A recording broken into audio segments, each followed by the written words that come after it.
Chegamos em mais uma aula de História, aluno da Mediação Tecnológica. Nós estamos na terceira aula que nós vamos tratar sobre o assunto Brasil Democrático. Após o período militar, nós tivemos um processo de redemocratização do Brasil. E é isso que vocês vão acompanhar comigo nessa aula. Esse Brasil democrático, a redemocratização do Brasil. Nós já vimos aí do período de...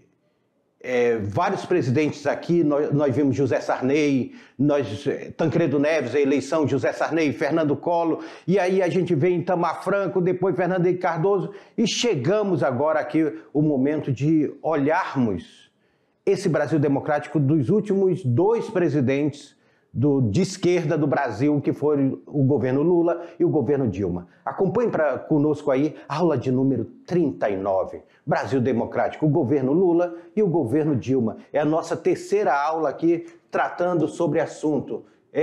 Aqui nós temos essa terceira aula que nós vamos tratar sobre esses dois assuntos. Aqui as habilidades para a aula de hoje, as habilidades necessárias para a aula de hoje. E aqui a gente começa falando sobre essa República Nova do Brasil, essa parte 3 dessa República Nova.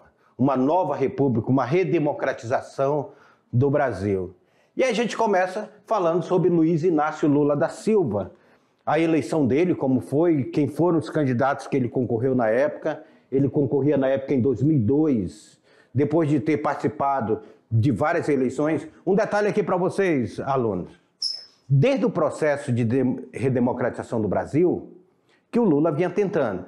Ele participou em eleição contra o Fernando Collor de Mello, perdeu. Participou das duas eleições contra o Fernando Henrique Cardoso, a eleição e a reeleição do Fernando Henrique Cardoso. Lembra que o Fernando Henrique Cardoso fez aquela emenda constitucional e aprovou a reeleição? Pois é, ele perdeu e agora ele estava na sua quarta tentativa.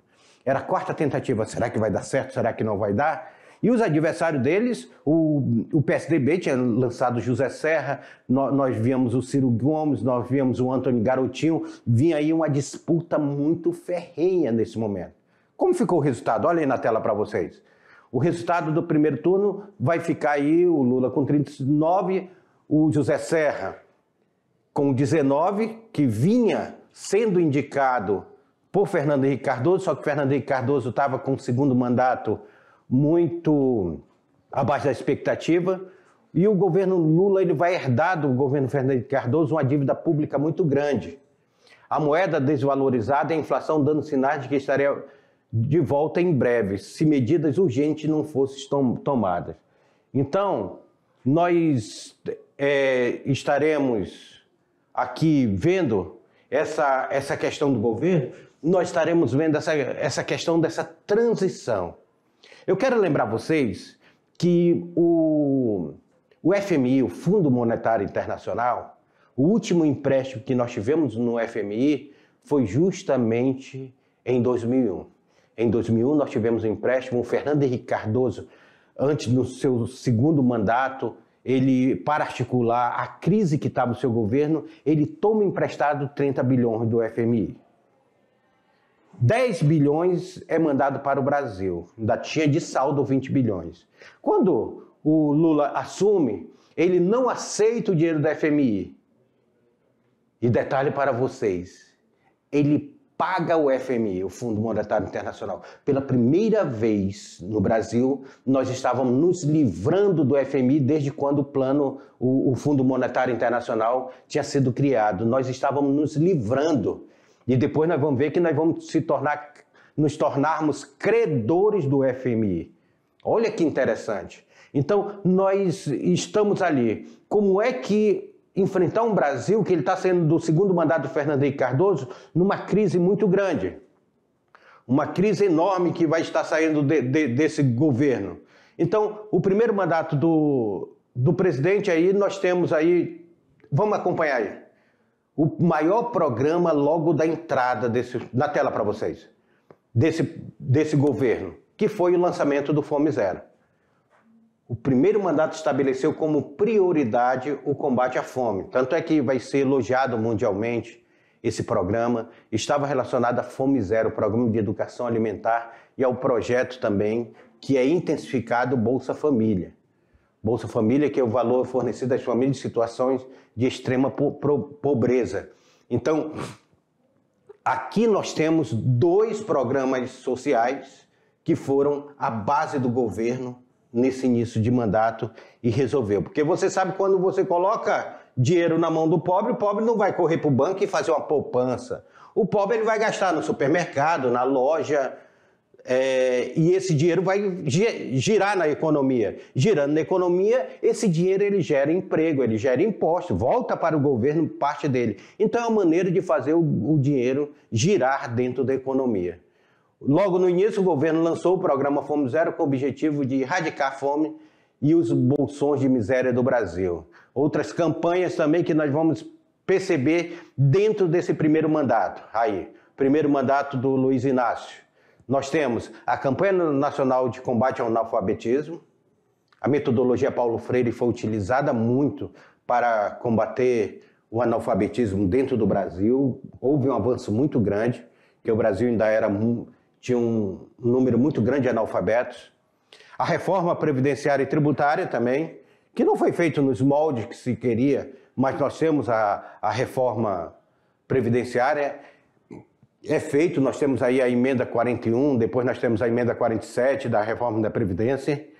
O Ministério da Educação ampliou o Enem, aí é onde nós vamos ver a figura do Haddad, muito importante dentro desse Exame Nacional do Ensino Médio, exame esse que vocês fazem até hoje, que de início que serviria para avaliar como estaria o ensino médio. Depois ele já foi utilizado pelas universidades, pelas faculdades, o Enem, para medir o ingresso desses alunos nesses cursos de nível superior. Então o Enem ele é utilizado para vários momentos da sua vida. É por isso que você, aluno do terceiro ano, está se preparando para o Enem. Pois é, começou aí nesse período. Em dezembro de 2003, o presidente da República nomeou a Comissão Executiva Interministerial para implantar ações direcionadas à produção do uso do óleo vegetal. Gente, o biodiesel foi outro avanço muito grande. Hoje, o diesel que é produzido no Brasil, ele é obrigado a utilizar parte dele de biodiesel, que é o S10, o diesel S10. Hoje, as caminhonetes, os caminhões, tudo estão saindo com motor já para o biodiesel, que é utilizado aí.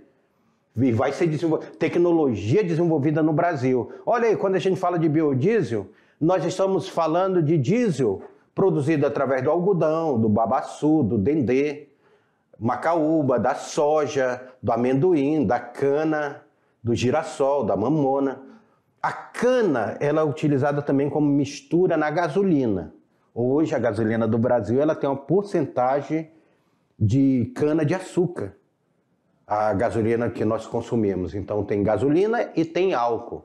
Por isso que também os motores são flex. Você pode utilizar gasolina e álcool. A maioria dos motores são flex. E aqui, ó, o dendê e o babaçu, ele sai dessa região norte do país. O algodão e a mamona da região nordeste do país. Na região do Rio Grande do Sul se produz o biodiesel de girassol. E no centro-oeste nós temos o biodiesel de soja. Então é onde é produzido o biodiesel aqui nessa região. Problemas que o governo vai enfrentar no primeiro mandato. Vai ser o desemprego. Como resolver o problema do desemprego? Aí nós vamos ver ele lançando o PAC 1, o Programa de Aceleração do Crescimento. A dívida interna, muito alta a dívida interna do Brasil e também a dívida externa. Primeiramente, resolve-se a dívida externa e a dívida externa ele vai combater aqui com a renegociação com os estados. E algumas questões relacionadas à corrupção aqui no governo. São alguns problemas do primeiro mandato. Olha aí terminou o segundo turno. O segundo turno totalizando aí o Lula com 46% e Geraldo Alckmin com 43%. Daqui é o primeiro turno da reeleição. A reeleição aqui, nós temos a reeleição de Lula e Alckmin. E olha como é a ironia do destino. Hoje, o Geraldo Alckmin é lançado como vice de Lula. Lá atrás, eles disputavam politicamente entre PT e PCdoB. O Brasil era polarizado entre esses dois partidos. E o Alckmin vai ficar em segundo lugar e o Lula em primeiro lugar. Quase o Alckmin ganha também no processo, mas como foi primeiro turno, deu reeleição, aí não teve segundo turno. Ele, com 46,79% dos votos válidos, levou a reeleição. Foi reeleito presidente do Brasil. Eu quero que vocês entendam que essa transição entre o governo do PSDB para o governo do PT teve um período histórico muito conturbado no Brasil. Fernando Henrique vai enfrentar protesto no seu final de mandato. O professor Lodismar trabalhou também a característica que foi o governo Fernando Henrique Cardoso com vocês. E aí entra o PT, que às vezes era desacreditado pelo mercado internacional. Ele entrou... Eu falei para vocês sobre alguns agrupamentos econômicos que a América Latina tinha. Um dos agrupamentos era a tentativa dos Estados Unidos de implantar a ALCA, a Área de Livre Comércio das Américas. No governo Lula, o Lula descartou a ALCA. Acredito que isso aí foi um grito de independência do Brasil para com os Estados Unidos, quando foi descartada a ALCA. Nós não iremos assinar a ALCA, a Área de Livre Comércio das Américas. Então, o Brasil, a não assinar a ALCA, e o Brasil, ao pagar o FMI, agora, de fato, economicamente, o Brasil estava se tornando independente. Historicamente, o Brasil, economicamente, era muito dependente desses países, ou ingleses ou americanos. Agora, nós nos livramos da ALCA, nos livramos do FMI, e o Brasil começou a respirar. É aí que Lula... Tinha até uma crítica, olha o Lula viajando, olha o Lula indo. O Lula começou a articulação tão grande com outros países que estivessem fora do eixo dos Estados Unidos, como a Rússia, a China, a Índia, a África do Sul. Uma articulação tão forte, que nós vamos ver sendo criado... Sabe o quê? A independência econômica do Brasil, chamado BRICS. BRICS esse que não agradou o governo norte-americano, por quê? Porque o Brasil se juntava com outros países fora da América. Se juntava com a Rússia, se juntava com a Índia, se juntava com a China e se juntava com a África do Sul. Tudo isso nós precisamos entender dentro do contexto econômico. Mas foi esse contexto econômico, foi essa segurança econômica que o Brasil passou, que em 2008, quando os Estados Unidos quebrou a sua economia mais uma vez, o Brasil não foi afetado tão diretamente, porque o Brasil estava em outro mercado. A economia do Brasil não estava muito atrelada à economia norte-americana. Os argentinos sentiram o baque. Os argentinos, que era a Europa das Américas, sentiu muito o baque em 2008. O Brasil não vai sentir esse baque tão forte porque ele estava atrelado às outras economias. Isso foi uma sacada muito grande. Mas aí, o Lula ele precisava resolver um problema interno dentro dele mesmo.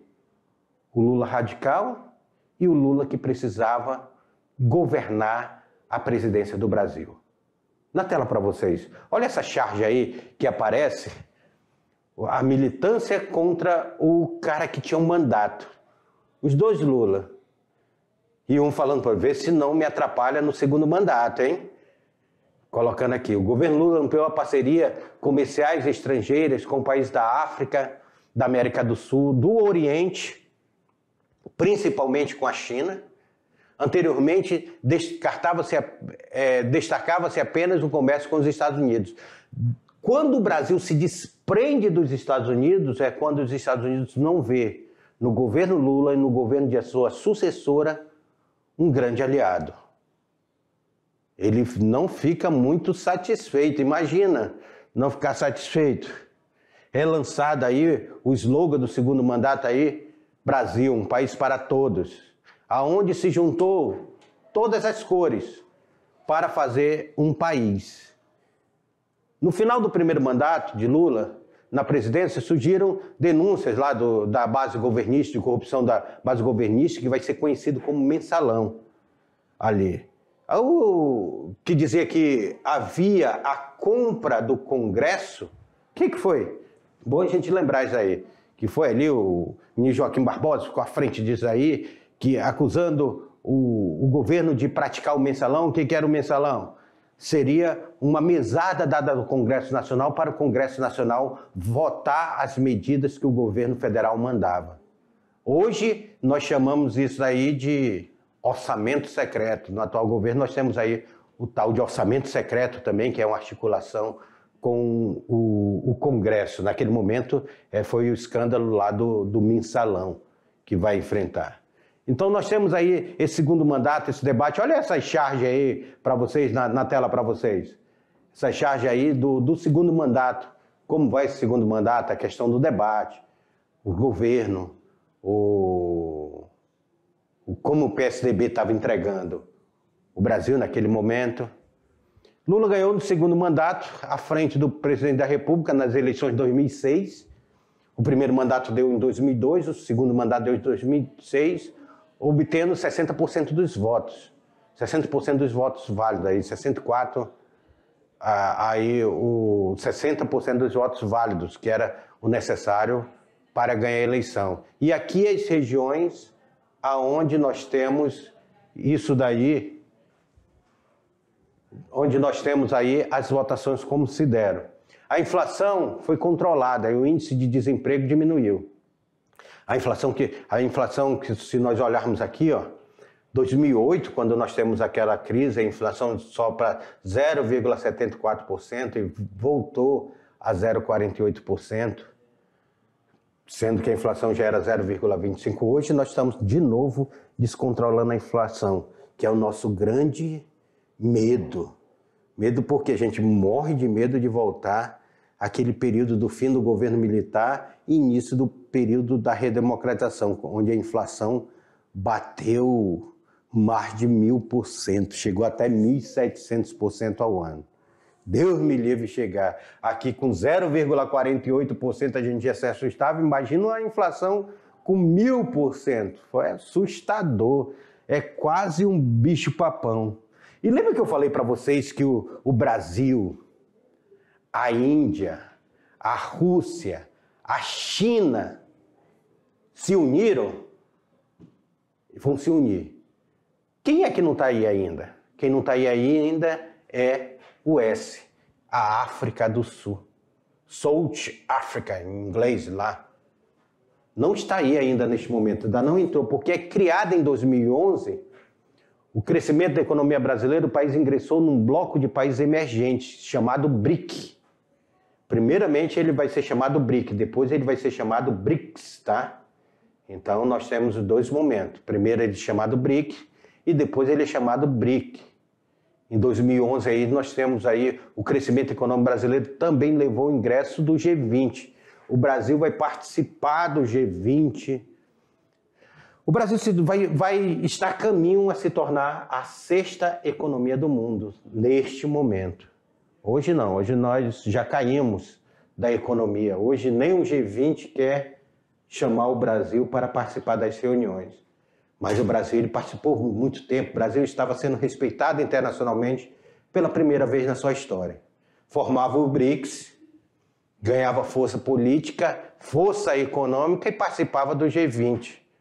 Que é constituída pela União Europeia, as 19 maiores economias do mundo. E o Brasil estava lá, naquele momento, entre as 19 economias do mundo. Teve recentemente uma reunião do G20 que o Brasil não foi chamado. O atual governo não foi convocado para o G20. A crise econômica mundial em 2008 teve pouca ressonância no Brasil, gerando clima de otimismo. Aquilo que eu falei para vocês. Como o Brasil tinha entrado nos BRICS, ele vai se de um BRIC, que não existia BRICS ainda, vamos até apagar aqui para você não confundir. Como o Brasil tinha entrado no BRIC, BRIC é de quê? De Brasil, Rússia, Índia e China, tá? Por isso que é a sigla BRIC. O Brasil não vai sentir essa crise que deu em 2008, uma crise forte em 2008. Além disso, em 2008 nós temos a descoberta do pré-sal. A descoberta do pré-sal aí. Então, essa questão aí do pré-sal vai ser muito forte. Houve aqui um otimismo muito grande do Brasil. O Brasil voltava à era de Vargas. Agora eu quero relembrar a aula de Vargas. Vocês lembram que os Estados Unidos não ficou muito feliz quando Vargas criou a Petrobras? O petróleo é nosso? Os Estados Unidos também não vai ficar feliz com o Brasil descobrindo o pré-sal. Isso aqui prometia o maior crescimento econômico do país. Era definitivamente o Brasil caminhando para ser um país independente economicamente. Os Estados Unidos precisavam fazer alguma coisa para pegar isso para eles. Tentar convencer o Brasil a privatizar o pré-sal. O pré-sal é muito óleo para ficar na mão do Brasil. Como nós podemos pegar isso do Brasil? Eu quero lembrar vocês, os Estados Unidos ele sempre tem essa política beligerante dele para outros países, ele sempre busca, através da guerra, conquistar. Ele inventa guerra lá no Oriente Médio porque o Oriente Médio é riquíssimo em petróleo. E o Brasil? Como pegar o petróleo para si? Ele diz, opa, aqui no Brasil pode ser mais fácil. Precisamos só derrubar governos democráticos. É por isso que o Brasil ele tem essa ameaça de golpe, assim, a gente vive dentro dessas ameaças de um novo golpe militar a todo momento. Historicamente, teve o processo de redemocratização, mas esse fantasma ele nunca se afastou do Brasil. Inclusive, hoje se fala muito mais forte nisso aí. E os Estados Unidos, então, aí eu aconselho vocês a assistirem um filme que está no YouTube chamado Snowden. Assistam esse filme Snowden, que vocês vão entender como era que os Estados Unidos fazia a espionagem do mundo, espionava tudo quanto é parte do mundo. E no Brasil eles estavam espionando a Petrobras, que era a maior empresa brasileira. Quando foi descoberta essa espionagem, o governo Dilma, que já era o governo Dilma, vai para cima dos Estados Unidos, e os Estados Unidos vai depois financiar, agora comprovada historicamente, vai financiar uma operação aqui que foi conhecida como Operação Lava Jato, justamente para derrubar o governo e para poder que a política da Petrobras abrisse para o capital internacional e fosse privatizada.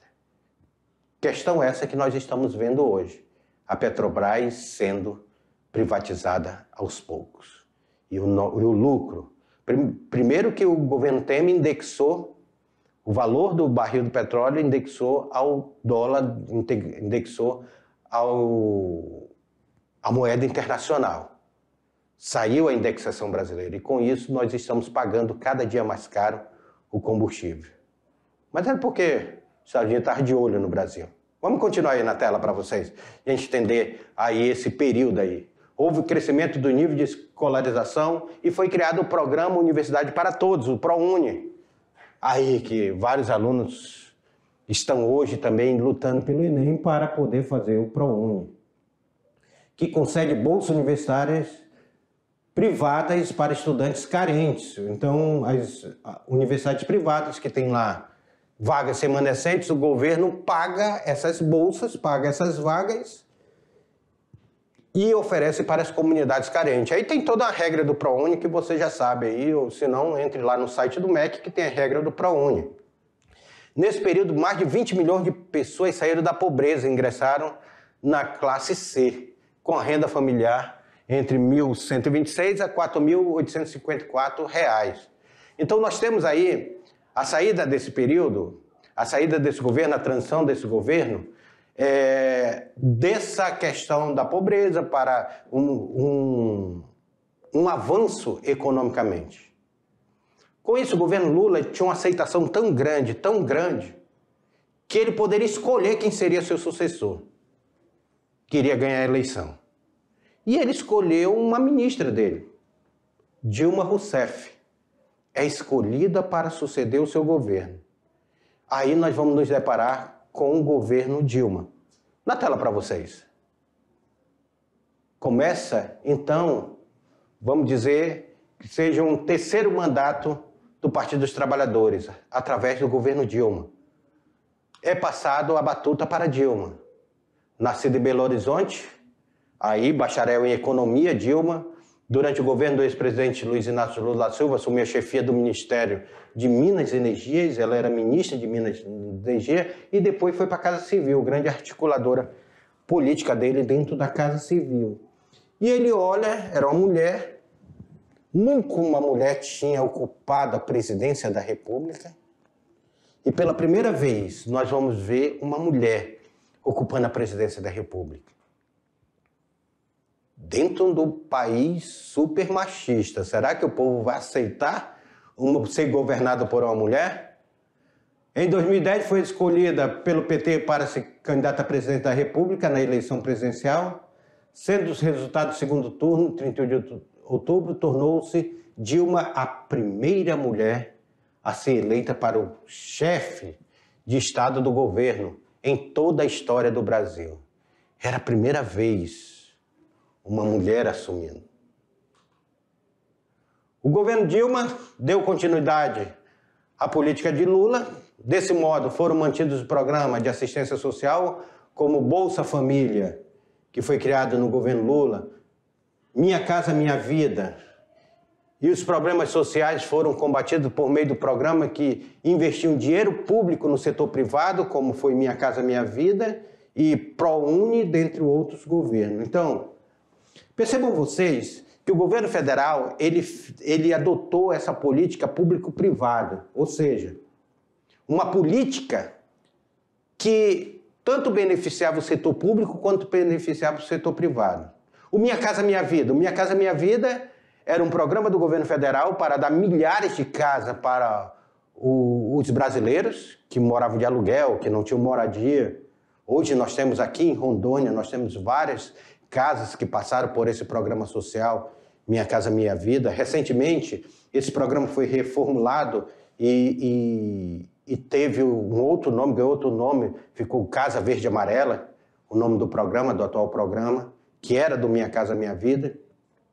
E o Minha Casa Minha Vida vão contratar construtoras privadas para construir Minha Casa Minha Vida. Então, nós temos aí o serviço privado sendo colocado também para funcionar no Brasil. O Brasil parecia um canteiro de obra. O PAC, gente, o Programa de Aceleração do Crescimento, o PAC 1, o PAC 2, o PAC 3, aqui em Rondônia nós tivemos com o PAC, nós tivemos a duplicação da BR-364, desse trecho de Candeias de Maria até a Universidade Federal de Rondônia, nós tivemos a construção de 2 hidrelétricas, nós tivemos a construção das 2 pontes sobre o Rio Madeira, uma ligando aqui Porto Velho, que vai para o Amazonas, e a outra ligando Porto Velho, indo para Rio Branco, no Acre. Nós tivemos aqui os portos sendo construídos, nós tivemos UPA, Unidade de Pronto Atendimento, nós tivemos vários postos de saúde sendo reformulados. Porto Velho também passou, nesse período, por um canteiro de obra muito forte, de muitas construções, escolas, hospitais sendo construídos aqui. Aqui veio dinheiro para fazer o saneamento, todo o saneamento da cidade, água e esgoto. Infelizmente, o governo do estado não conseguiu, na época, desenvolver.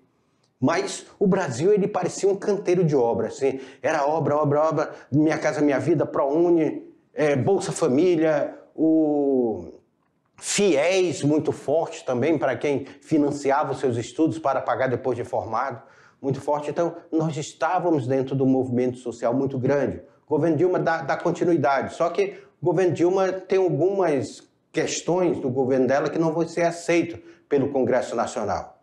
Dando continuidade aí à aula, tela, aí ó, enfrentou forte reação econômica mundial. A economia mundial mais uma vez estava sacudida.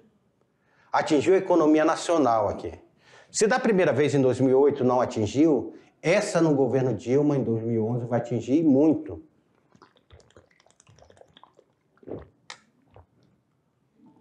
Tentando reverter essa crise, aumentou o investimento na infraestrutura do país com um programa de aceleração do crescimento, o PAC 2. O PAC 1 tinha sido lançado por Lula e ela lançou o PAC 2 em 2011 para gerar emprego, e foi gerado muitos empregos. Faltava era mão de obra já para tanto emprego que estava sendo gerado aqui, principalmente aqui na nossa região.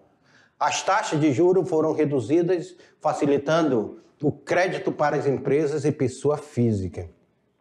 Nós temos, segundo o mandato de Dilma, a situação econômica brasileira se agravou ainda mais. Aí, em 2015, foi registrado um PIB negativo. Há muito tempo nós não tínhamos um PIB negativo, Produto Interno Bruto. Ou seja, a economia interna, mas a economia externa, a exportação, ela tinha caído. Nós estávamos comprando esse Produto Interno Bruto que dentro do que é produzido aqui dentro do Brasil, e tem o PIB e tem a balança comercial, tá? A balança comercial é favorável quando nós vendemos mais do que nós compramos. E aqui o PIB é o Produto Interno Bruto de um país. A taxa de desemprego e inflação cresceram, vão começar a crescer no governo Dilma, era uma taxa de emprego baixa, começa a crescer, entramos numa crise, é claro, não chegou ao patamar que está hoje. Hoje nós estamos mais de 14% de taxa de desemprego. Nesse momento estava batendo em 7%, a metade, a taxa de desemprego. E isso foi considerado uma crise muito grande. Manifestantes foram às ruas pedindo impeachment da presidente e outra em defesa do governo de Dilma. Então aí nós temos um embate ideológico nas ruas. Gente, o governo Dilma, ele vai passar por essa crise institucional, essa crise econômica que o mundo está vivendo, essa crise nas instituições. Tinha-se um presidente do Congresso que não havia diálogo com o governo federal. E eu quero lembrar vocês que toda vez na história do Brasil que um presidente da República não conseguiu o apoio do Congresso Nacional, ele foi cassado. Ou teve que sair do governo. Eu quero lembrar vocês que lá desde Deodoro da Fonseca não teve diálogo com o Congresso. Teve que sair. Floriano Peixoto assumiu e depois teve que agir com mão de ferro perante o Congresso.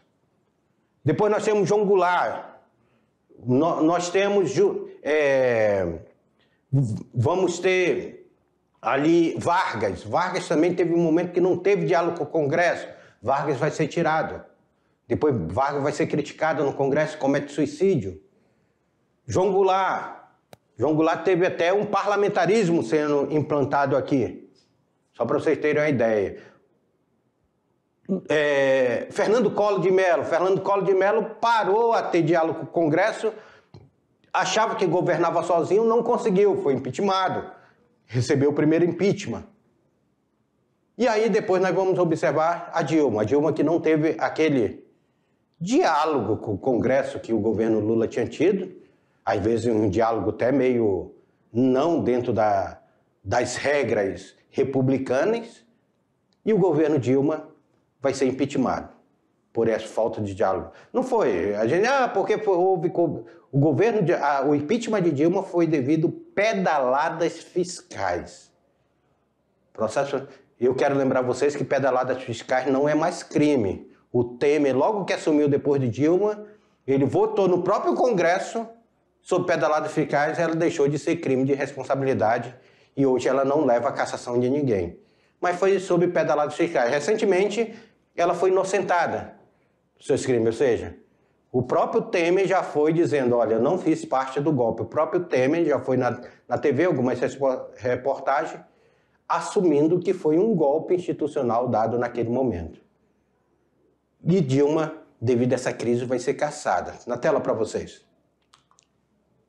Abril de 2016, a maioria dos deputados federais foi favorável ao impedimento do governo Dilma Rousseff. Em maio de 2016, a maioria do Senado votou a abertura do processo de impeachment de Dilma por pedaladas fiscais, aquilo que eu falei para vocês. Os senadores decidiram pelo impeachment de Dilma, que foi sucedida pelo vice Michel Temer. Aqui, os senadores decidiram pelo impeachment E Michel Temer, então, assume a presidência da República. Assume a presidência da República. Aqui, o dia do Congresso, votando, que eles colocavam essa faixa de tchau, querida, impeachment já, e foi o momento que o Congresso, não foi por nenhum outro crime. O crime cometido foi o chamado pedaladas fiscais. O que nós estamos vendo agora? Nós vimos um Brasil que está em ebulição. Nós pegamos a história da República Brasileira, para a gente lembrar, nós tivemos a primeira república, que foi chamada de República da Espada, onde nós tivemos Deodoro da Fonseca e Floriano Peixoto, 2 militares. A República da Espada, ela vai acabar e vai começar o processo do governo civil, na chamada República Oligárquica, também conhecida como República Café com Leite, que ficou um bate-bola lá, uma troca de governo entre São Paulo e Minas Gerais. Uma hora era um governo paulista e outra hora era um governo mineiro, durante esse período dessa República Oligárquica. Acabando a República Oligárquica, nós temos uma eleição lá que Getúlio Vargas vai perder a eleição, diga-se de passagem, ele vai perder a eleição, mas Getúlio Vargas vai reunir o movimento tenentista e vai dar um golpe e nós vamos entrar na Era Vargas. A Era Vargas, ela vai de 30 a 45, esse período que nós chamamos de Era Vargas, ele vai ser esse período, de 30 a 45. Então, o próprio Vargas teve 3 momentos só nesse período. Teve o governo provisório, depois o governo constitucional, com a Constituição de 1934, e depois nós tivemos a Constituição de 37, que implantou o Estado Novo. Aí é um Getúlio Vargas ditatorial, que vai até 1945. Getúlio Vargas sai em 45 e começa uma redemocratização do Brasil. Nós temos lá Gaspar Dutra, nós temos lá Eurico Gaspar Dutra, nós temos a sucessão de Eurico Gaspar Dutra, nós vamos ter Juscelino Kubitschek, depois nós temos Jânio Quadros, nós temos João Goulart, nós temos o Brasil novamente saindo e entrando novamente numa ditadura, saindo da redemocratização, entrando na ditadura. Passamos o processo do governo militar. Um processo que até ele em si, ele não foi ditatorial ao todo, mas ele teve um momento a partir do AI-5 que ele endureceu esse período ditatorial dele. Acabou a eleição direta. Aí nós temos a redemocratização do Brasil a partir de 85, direta já, o movimento direta já, que começa em 83, 84, ele pegando fogo, queria eleição direta, a emenda Dante de Oliveira não passa, não tem eleição direta, mas nós temos Tancredo Neves sendo eleito o primeiro civil. Tancredo Neves não assume, quem assume vai ser seu vice, José Sarney. José Sarney governa, a inflação vai lá em cima, depois nós temos a primeira eleição direta que elege Fernando Collor de Mello. Fernando Collor de Mello não aguenta muito tempo e é cassado. Entra Itamar Franco. Itamar Franco lança o Plano Real. Plano Real esse que vai ser lançado como campanha, é ele que vai ser feita a campanha para que Fernando Henrique Cardoso se torne presidente da República. Fernando Henrique Cardoso, no meio do mandato, aprova a reeleição e é reeleito presidente da República. Sai Fernando Henrique Cardoso do segundo mandato, o mandato em crise, o Brasil estava entrando em crise, desemprego, fome. Entra o governo Lula, dentro de alguns programas sociais, consegue dar uma arrumada na economia brasileira. Tem o primeiro governo Lula, o segundo governo Lula, e entra a sua sucessão Dilma. Sai Dilma e entra Temer. Temer fica até o resto do mandato, até ter a eleição onde nós temos o atual presidente da República. E é assim que se dá o processo de democratização do Brasil. Espero que vocês tenham entendido este Brasil República, este Brasil que nós vivemos. Daqui a pouquinho eu volto com vocês para fazer a revisão. Espero vocês lá.